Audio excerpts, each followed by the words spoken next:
I'm really excited today. Not just because of my new fancy apron, isn't that cool?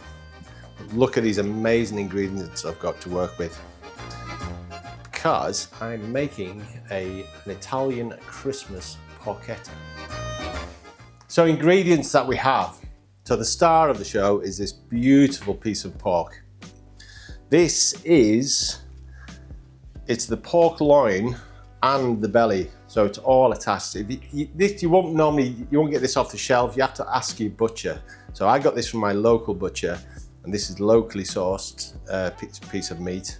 And I just said what I wanted. I wanted the sort of size, and I want the loin attached because this is the traditional Italian way to prepare this. You could, if you don't want to go the whole hog, I mean, this is like 5 kilos of meat.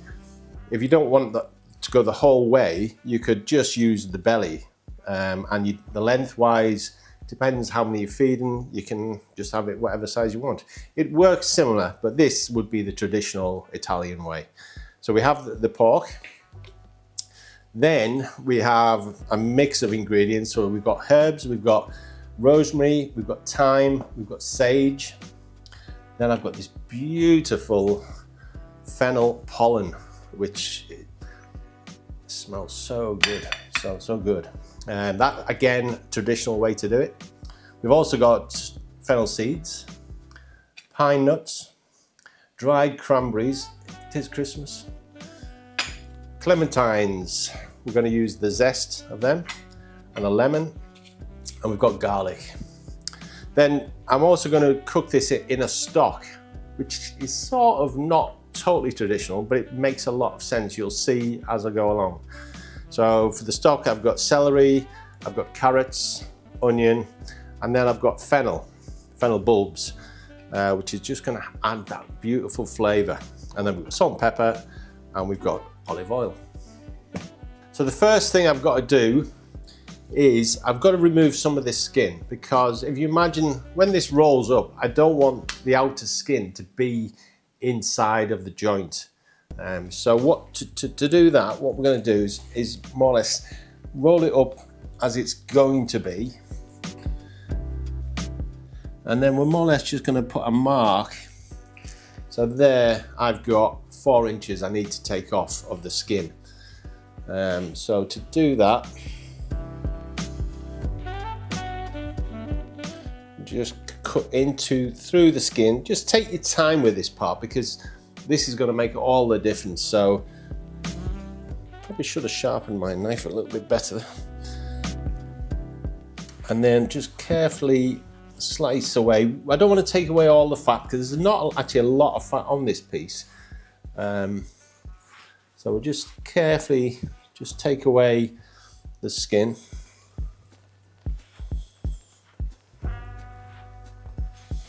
You could ask your butcher to do this. If you explain to him what you're doing, he could actually do it, and he'll roll it up for you.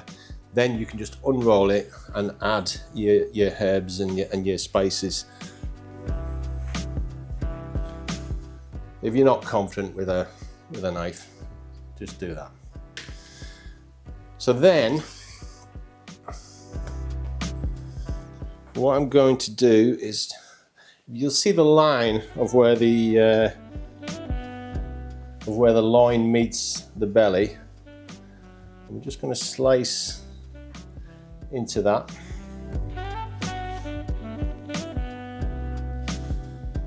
Straight across, more or less.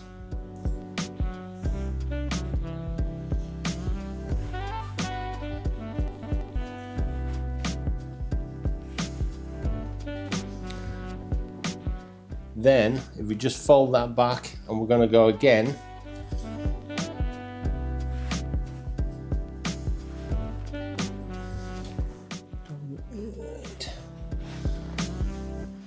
Need a bigger board, don't I?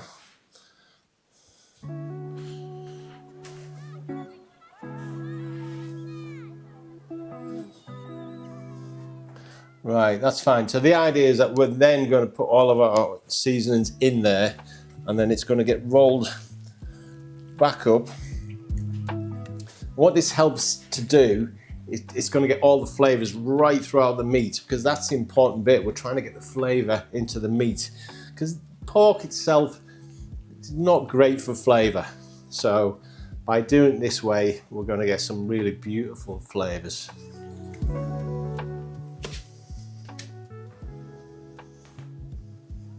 So first thing we're going to do is just unroll the pork onto the counter again. Definitely need a bigger board. And what I'm going to do is just slice into the meat, not too deep.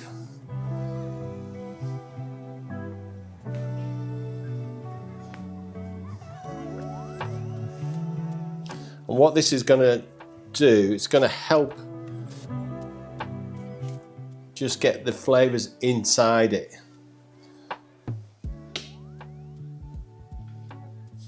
So I'm going to rub all these herbs and delicious goodies into the meat. Then olive oil.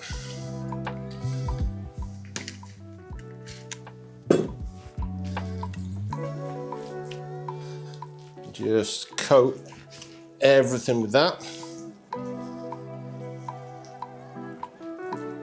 And now we can start with the herbs.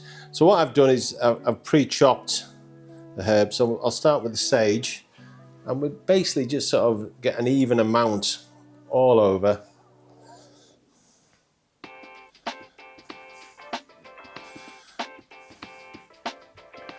Same with the rosemary.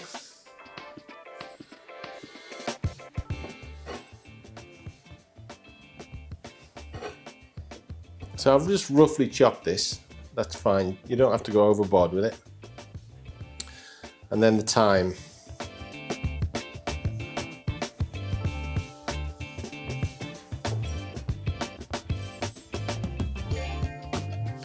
Then I've got garlic.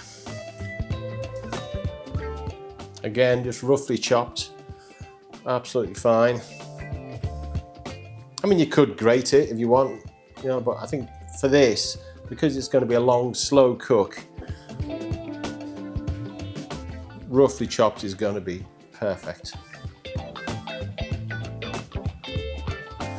Right, so now I'm just going to rub these into these gaps.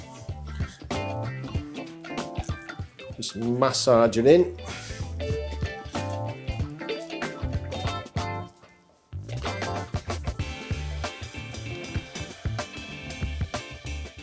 Right, so next, fennel seeds.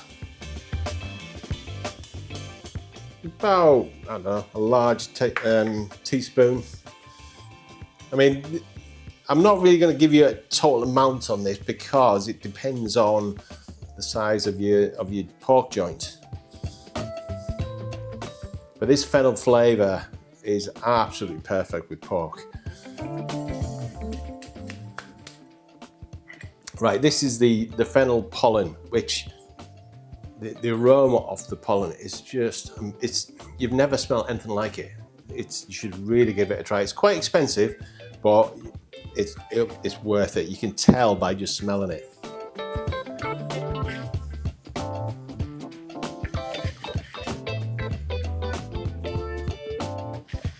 So, I mean, I'm using here round about 3 grams, which I think it's around about £10 to buy, but I'm glad I did because I can tell already that the flavour is going to be absolutely amazing.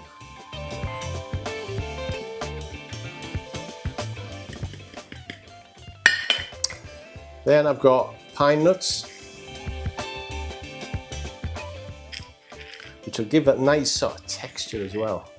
The flavour, but the texture on it as when you bite into this.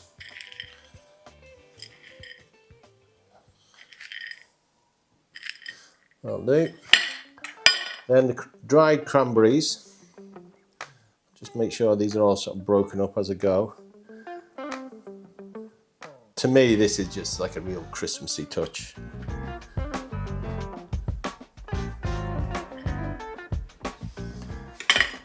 And then I'm going to use the zest of a lemon.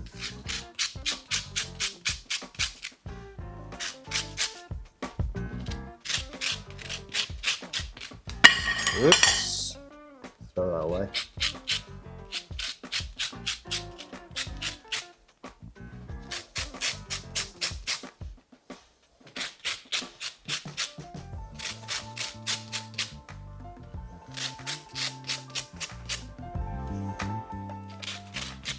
Just trying to get, again, an even coating across the meat. And then the zest of the clementines, which are always a bit fiddly because it's such a thin skin, but well worth it for the flavour. You could use orange, but just slightly better flavour, I think, from the clementines.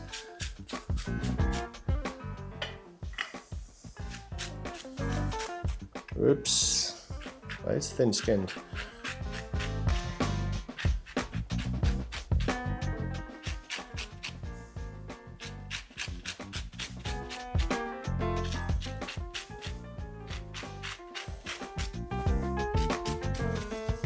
There we go.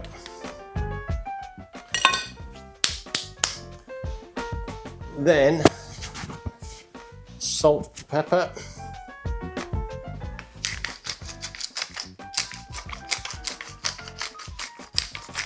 Just black pepper.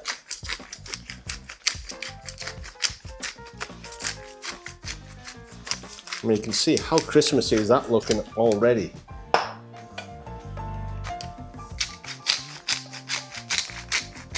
A good amount of salt, really, because it's just going to help bring out the flavours.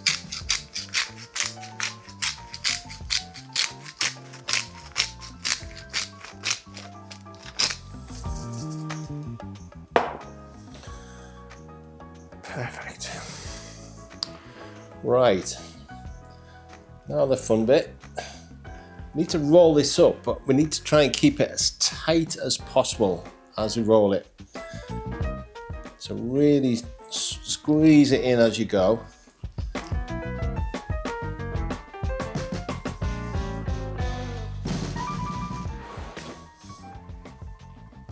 Move my board.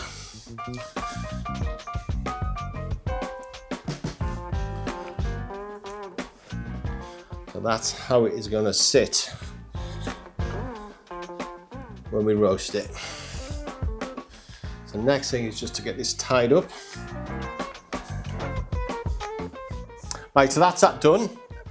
Next step, what I'm going to do is put it in the fridge overnight.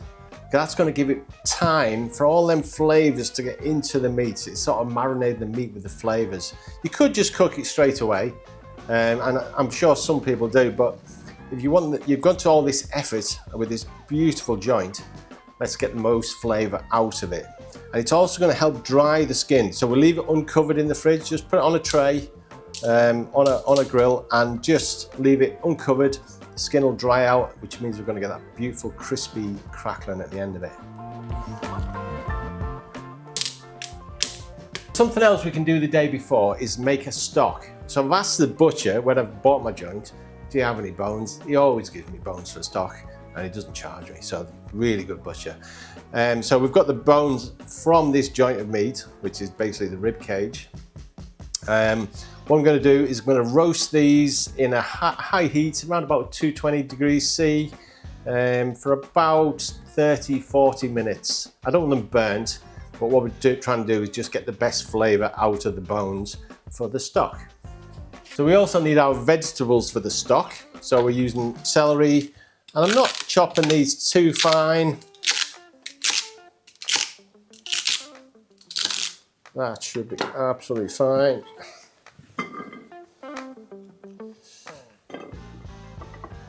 Carrots. I always cook carrots on an angle. More flavour, more surface area. Maybe I'm just weird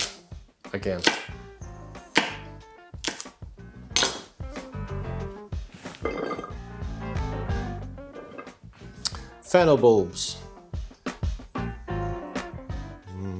Good. And all I'm going to do with these is just leave them in large sort of pieces. The flavour will come out perfectly. Just put it all in.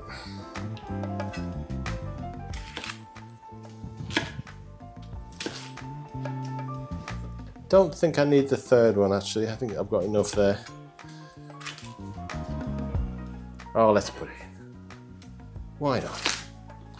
I love the flavour of fennel, and it is absolutely perfect with pork.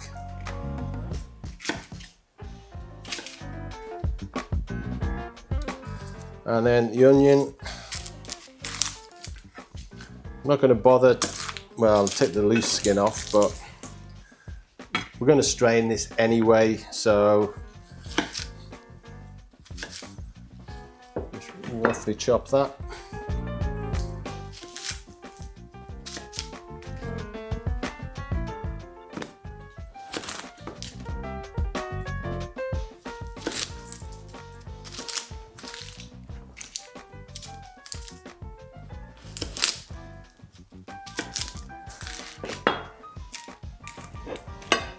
Perfect.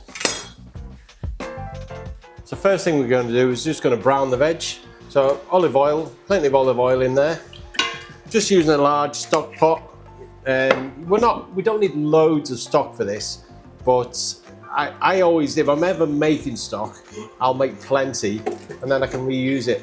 I'll just freeze it and I'll use it another time.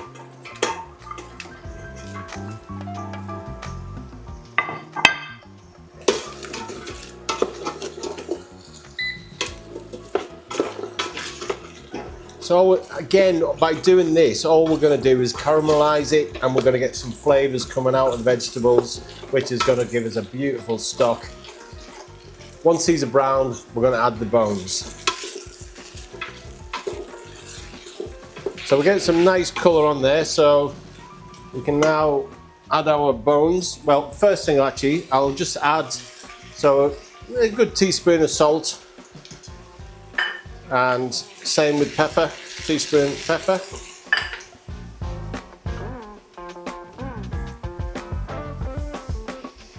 The bones have just roasted nicely, only just fit in this, but they'll be good. Let's take that out.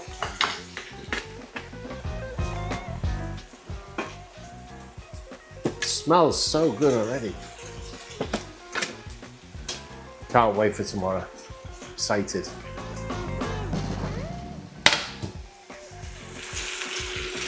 So then what we're going to do is basically just cover this with water.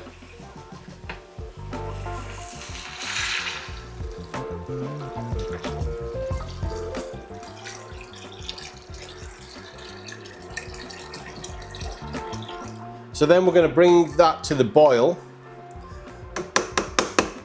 And then we're going to simmer it for a good 2 hours, possibly 3 hours. Just get the flavours into that stock. Morning. So the pork has been in the fridge overnight, and so all them flavours of the herbs and everything are now really getting into the meat. So we're going to have a delicious joint at the end of this. So the next thing, big roasting tin. Carrots, and we're just going to make like a trivet really for this to sit on. It just means it's not sitting right in the bottom of the pan.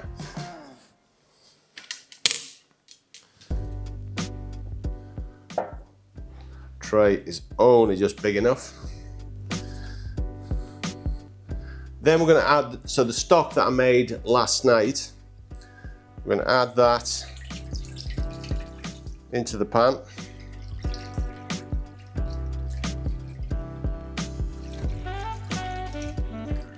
I'm also going to add some beef stock, which is just going to enrich that flavour really. You could actually, when you're making your stock, you could use beef bones along with the pork bones and just do it in one, but I already had beef stock, so I just thought I'd use that. Then we're going to cover this with foil.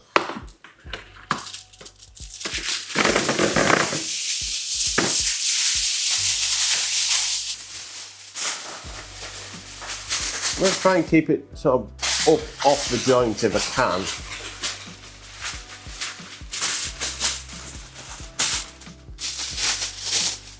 It's just going to allow for all the steam off the stock just to get around the top of the fork.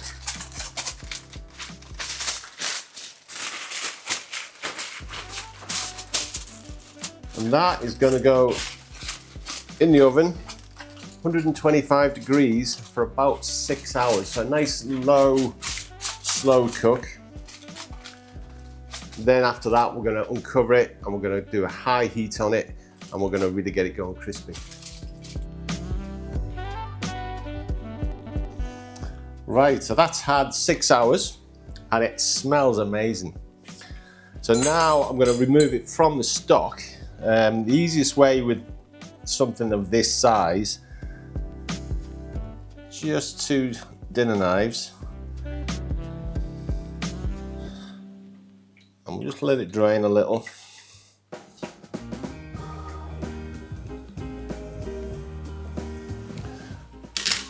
And then we'll just put that onto a rack. I'm using a shallow tray. You could reuse this tray and just put it back into this tray, but it's a little bit easier to sort of handle on the shallow one. So now what I'm going to do is just remove some of the string.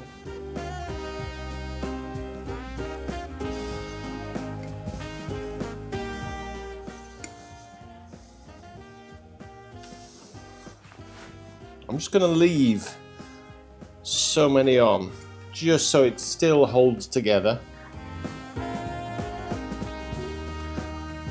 because it's not that easy to remove the string once this is the crackling has really crisped up.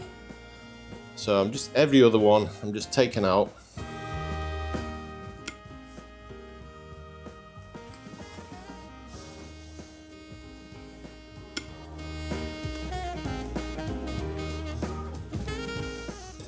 And now it's going to go back in the oven at 250 degrees C, so a nice high heat, for around about 30 minutes, and we're going to get this really crisping up. It's going to be beautiful.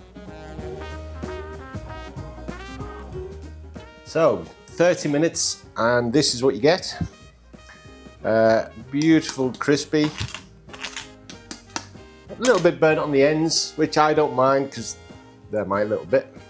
But if you don't want the end sort of burning, just cover them with tin foil. But I like these bits of crackling here to get really crispy, so I don't cover it. So what we'll do now, that ideally want to rest for up to an hour. It's just all the juices are really going to sort of absorb into the meat, and it'll be beautiful tasting. So we'll give it an hour, and we'll come back and we'll slice into it. Right, so that's rested nicely. So we'll just slice into this.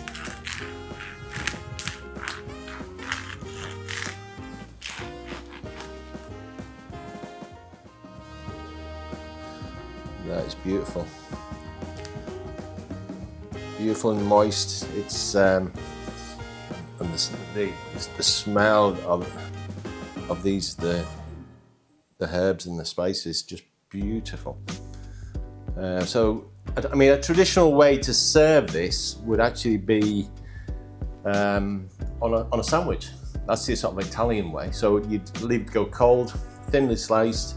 So I was busy this morning and I've made a focaccia and ciabatta.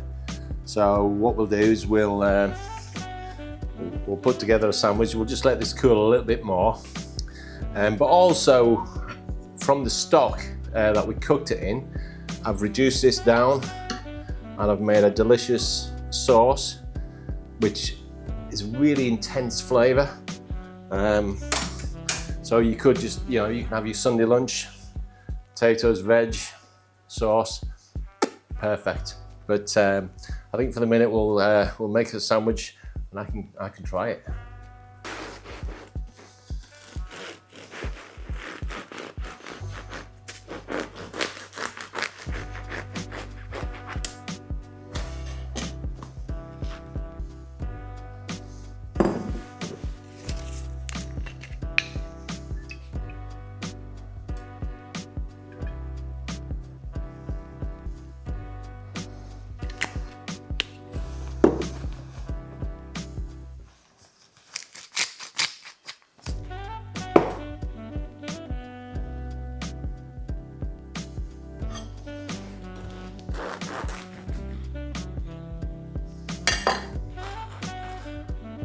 That's what I call a sandwich.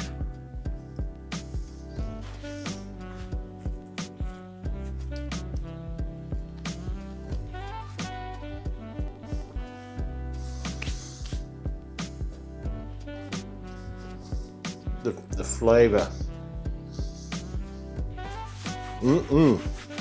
Now that is well worth the effort it's taken. Must be the best sandwich I've ever eaten. That is amazing. So I hope you guys try this one. It's a beautiful one for Christmas. You know, it's something quite special. The flavours in it, and something a little bit different to the normal sort of turkey and things. You know, give it a go. Beautiful. Remember, we've got a lot of Christmas videos coming up. More traditional meals like your turkey and things, and your vegetables, but we'll throw in the odd special like this one. So if you like this video, give us a like, and remember, subscribe, and you'll see lots more of this and lots more just good food.